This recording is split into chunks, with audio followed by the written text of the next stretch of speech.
Olá, eu sou o Jean Henrique, sou Change Manager e nesse vídeo falaremos sobre a curva de transição adaptada à implementação de processos. Explicaremos sobre a curva de transição pelo modelo de John Fisher e a sua adaptação ao contexto da implementação de processos.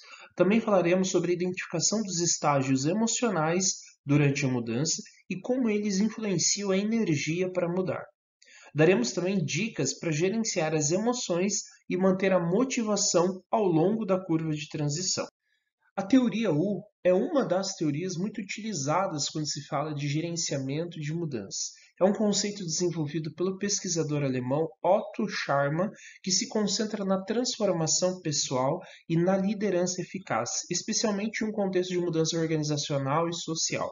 E ela é amplamente aplicada em áreas como inovação, resolução de problemas complexos e também no desenvolvimento de lideranças.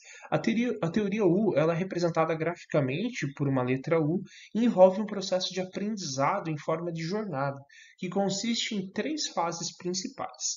A primeira, a observação profunda, é onde as pessoas se abrem para uma compreensão mais profunda da situação, abandonando preconceitos e assumindo uma abordagem de mente aberta. É um processo de escuta atenta e também de observação empática. Já na fase 2, a fase do prescinding, presença mais essência, é quando os indivíduos se conectam com uma fonte mais profunda de conhecimentos e insights. Eles deixam de lado as suas suposições e criam um espaço para a intuição e a criatividade emergirem.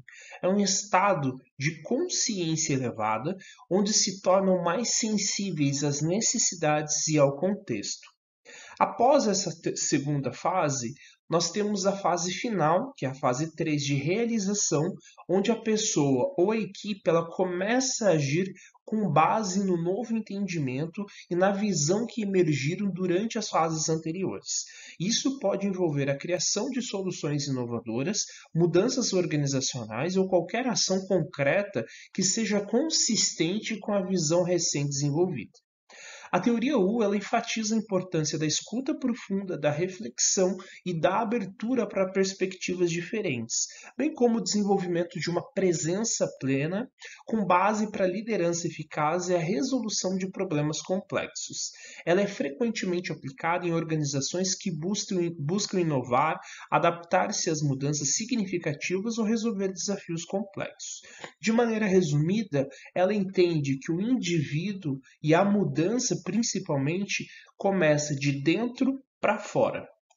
Esse conceito se conecta muito com a famosa frase atribuída a Gandhi: seja a mudança que você quer ver no mundo. Ou seja, a mudança real acontece de dentro para fora. Ainda falando da teoria U, Otto reforça o que ele chama de ponto cego, que refere-se a uma área de consciência que não está plenamente desenvolvida ou é reconhecida por um indivíduo ou grupo durante o processo de aprendizagem e transformação. É uma parte da abordagem que destaca a importância de identificar e superar esses pontos cegos para uma mudança significativa e de inovação. Em outras palavras, eu chamaria o ponto cego de sombras, ou seja, são aqueles questionamentos internos que ditam a forma como interagimos com o mundo ao nosso redor. Muitas vezes, dentro de uma organização, nós não olhamos como uma decisão foi tomada, ou ainda quem tomou aquela decisão e, principalmente, qual o estado emocional daquela pessoa frente à decisão tomada. A gente geralmente olha apenas o resultado, o que significa a ponta do iceberg. Outro modelo, além da teoria U, que nos ajuda a compreender as emoções que as pessoas passam ao longo do processo de transição de mudança, é a curva da transição adaptada à implementação de processos, que é um modelo desenvolvido por John Fisher em 2012 e que descreve o processo de transição que as pessoas passam durante a implementação de mudanças organizacionais ou processos. Esse modelo ele é muito útil para que a gente possa entender as reações e as emoções que os indivíduos experimentam ao enfrentar mudanças significativas e ajuda também a desenvolver estratégias para facilitar essa transição. A curva de transição de Fisher ela também é muito semelhante a outras curvas de transição, como a curva de Kübler-Ross, que é usada para descrever o processo de luto, mas ela é adaptada ao contexto de implementação de processos e mudanças organizacionais. Ela geralmente é dividida em várias fases, que podem variar em termos de descrição específica. Geralmente, a pessoa experimenta um primeiro sentimento, que é o sentimento da ansiedade, e se ela for estimulada negativamente, ela pode experimentar outros sentimentos não tão positivos e que vão impedir o seu movimento para essa transição de mudança.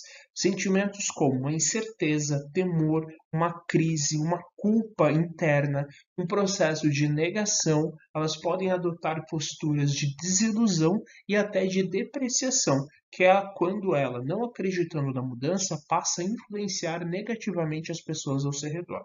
Se ela receber os estímulos positivos, ela pode então abrir-se à mudança e passar a aceitá-la e ser um grande agente de transformação dentro desse processo. Gerenciar as emoções e manter a motivação ao longo da curva de transição durante mudanças organizacionais ou processos pode sim ser desafiador, mas é fundamental para o sucesso pessoal e profissional.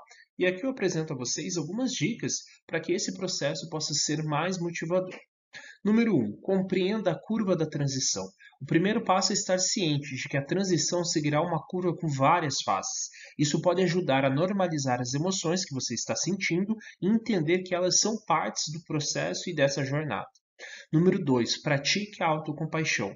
Seja gentil consigo mesmo. Mudanças são difíceis e é normal se sentir desconfortável ou ansioso. Trate-se com a mesma compaixão que você trataria um amigo passando pela mesma situação. 3. Defina metas pequenas e alcançáveis. Divida a transição em etapas menores e crie metas que possam ser alcançadas. Isso ajuda a manter um senso de realização ao longo do caminho. 4. Mantenha-se informado. Busque informações sobre as mudanças e seu impacto. Quanto mais você souber, menos incertezas terá, e isso vai te ajudar a entender e a reduzir o medo do desconhecido. 5. Encontre um mentor ou um apoio. Conversar com alguém que já passou por uma mudança semelhante pode ser reconfortante. Eles podem oferecer orientação e conselhos valiosos. 6. Cuide da sua saúde física e mental. Pratique exercícios, durma o suficiente e mantenha uma alimentação equilibrada. Isso ajuda a fortalecer a sua resiliência emocional. 7. Desenvolva estratégias de enfrentamento. Identifique estratégias de enfrentamento que funcionem para você, como meditação, yoga, terapia, escrever um diário ou simplesmente fazer pausas regulares para relaxar. 8. Mantenha um foco positivo. Concentre-se nas oportunidades e benefícios que a mudança pode trazer, ao invés de pensar apenas nas dificuldades. Visualize o sucesso e o impacto positivo que você pode ter. 9. Comunique-se. Mantenha linhas abertas de comunicação com colegas, supervisores e membros da equipe. O compartilhamento de experiências e preocupações pode ser muito útil e fortalecer os relacionamentos.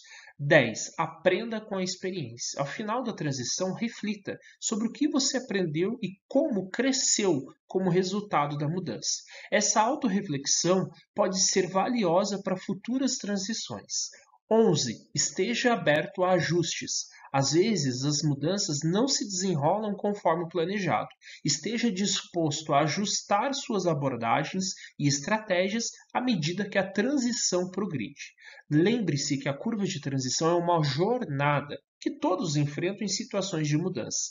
Cada pessoa atravessa de forma diferente, mas com apoio adequado e um foco positivo, é possível manter a motivação e gerenciar as emoções ao longo desse processo desafiador.